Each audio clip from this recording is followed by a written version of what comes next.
हरे कृष्ण कृष्ण कृष्ण हरे हरे, हरे राम राम राम हरे हरे। तो प्रिय श्रोताओं, आप सभी का मेरे YouTube चैनल पर स्वागत है। आज हम आप सबको सुनाएंगे आषाढ़ शुक्ल पक्ष की देवशयनी एकादशी व्रत की पौराणिक कथा। धर्मराज युधिष्ठिर ने कहा, हे केशव, आषाढ़ शुक्ल पक्ष की एकादशी का क्या नाम है? इस व्रत के करने की विधि क्या है और किस देवता का पूजन किया जाता है?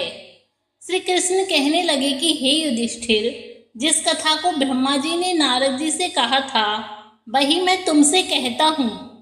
एक समय नारद जी ने ब्रह्मा जी से यही प्रश्न किया था। तब ब्रह्मा जी ने उत्तर दिया कि हे नारद, तुमने कलयुगी जीवों के उद्धार के लिए बहुत उत्तम प्रश्न किया है, क्योंकि देवशयनी एकादशी का व्रत सब व्रतों में उत्तम है। इस व्रत से समस्त पाप नष्ट हो जाते हैं और जो मनुष्य इस व्रत को नहीं करते वे नरकगामी होते हैं। इस व्रत के करने से भगवान विष्णु प्रसन्न होते हैं। इस एकादशी का नाम पद्मा एकादशी है, जिसे देवशयनी एकादशी, विष्णुशयनी एकादशी, आषाढ़ी एकादशी और हरिशयनी एकादशी के नाम से भी जाना जाता है।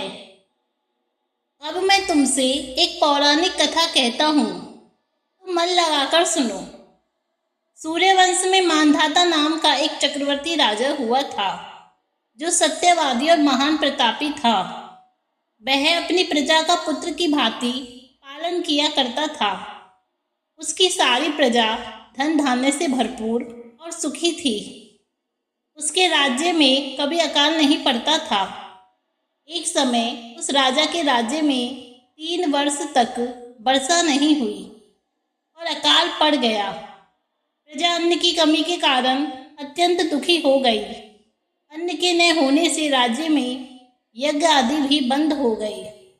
एक दिन प्रजा राजा के पास जाकर कहने लगी कि हे राजा, सारी प्रजा त्राही त्राही पुकार रही है, क्योंकि समस्त विश्व की सृष्टि का कारण वर्षा है। वर्षा के अभाव में अकाल पड़ गया है और अकाल से प्रजा मर रही है। इसलिए हे राजन, कोई ऐसा उपाय बताओ जिससे प्रजा का कष्ट दूर हो। राजा मांधाता कहने लगे कि आप लोग ठीक कह रहे हैं। वर्षा से ही अन्न उत्पन्न होता है और आप लोग वर्षा न होने से अत्यंत दुखी हो गए हैं। मैं आप लोगों के दुखों को समझता हूँ। ऐसा कहकर राजा कुछ सेना साथ लेकर वन की तरफ चल दिया।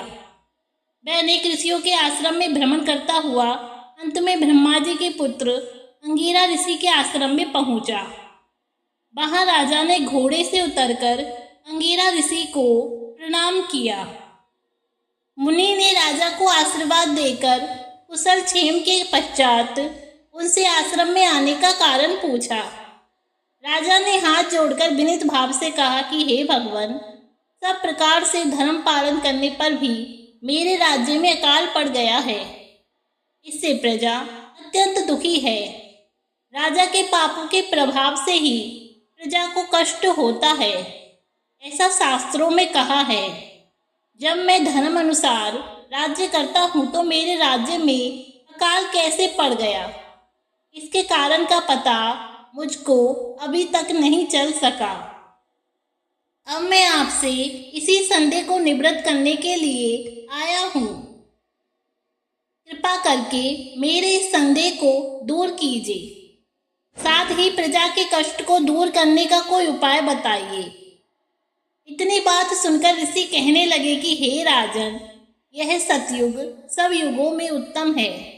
इसमें धर्म को चारों चरण सम्मिलित हैं, अर्थात इस युग में धर्म की सबसे अधिक उन्नति है। लोग ब्रह्मा की उपासना करते हैं और केवल ब्राह्मणों को ही वेद पढ़ने का अधिकार है। ब्राह्मण ही तपस्या करने का अधिकार रख सकते हैं, परंतु आपके राज्य में एक शूद्र तपस्या कर रहा है। इसी दोष के कारण आपके राज्य में वर्षा नहीं हो रही है। इसलिए यदि आप प्रजा का भला चाहते हो तो उस शूद्र का वध कर दो। इस पर राजा कहने लगा कि महाराज, मैं उस निरपराध तपस्या करने वाले शूद्र को किस तरह मार सकता हूँ? आप इस दोष से छूटने का कोई दूसरा उपाय बताइए। अब ऋषि कहने लगे कि हे राजन, यदि तुम अन्य उपाय जानना चाहते हो तो सुनो। आषाढ़ मास के शुक्ल पक्ष की पद्मा नाम की एकादशी का विधि पूर्वक व्रत करो। व्रत के प्रभाव से तुम्हारे राज्य में वर्षा होगी और प्रजा सुख प्राप्त करेगी, क्योंकि इस एकादशी का व्रत सब सिद्धियों को देने वाला है और समस्त उपद्रवों को नाश करने वाला है। इस एकादशी का व्रत तुम प्रजा, सेवक और मंत्रियों सहित करो। मुनि के इस वचन को सुनकर राजा अपने नगर को वापस आया और उसने विधि पूर्वक पद्मा एकादशी का व्रत किया। उस व्रत के प्रभाव से वर्षा हुई और प्रजा को सुख पहुंचा। अतः इस मास की एकादशी का व्रत सब मनुष्यों को करना चाहिए। इस कथा को पढ़ने और सुनने से मनुष्य के समस्त पाप नाश को प्राप्त हो जाते हैं। यह व्रत इस लोक में भोग और परलोक में मुक्ति को देने वाला है। तो इस तरह हुई देवशयनी एकादशी व्रत की कथा। धन्यवाद।